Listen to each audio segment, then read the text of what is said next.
kodi muli ndi nkhawa kapena mukupsinjika mtima? Mwina ena anu angukuwuzani kumene adokotala kuti matenda anu amene muli nawo mankhwala palibe, kapena kuntchito sizikuyenda, ku sukulu zinthu sizikuyenda. Mukufika poona kuti kodi ndingagwire mtengo wanji? Ine mtengo woti ndili nawo, mtengo wake ndiye Yesu Khristu.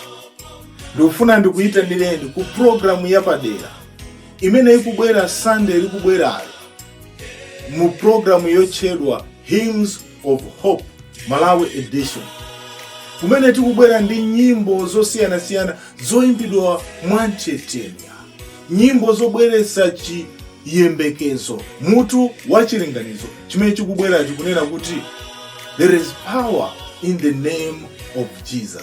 Muli mphamvu mu dzina la Yesu Khristu.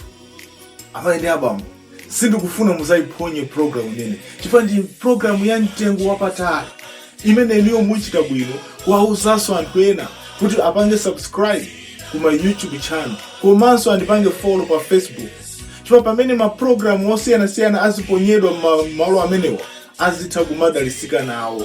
Ndikufuna inuyo mwawuze anthu ena kuti no aonere ngakhale programu imene inatuluka Sunday lapitali ili pa Facebook komanso pa YouTube.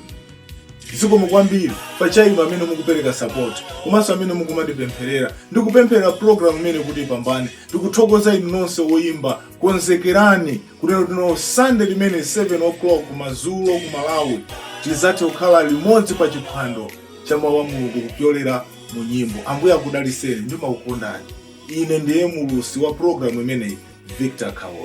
Ambuye akukhale nanu. Zikomo.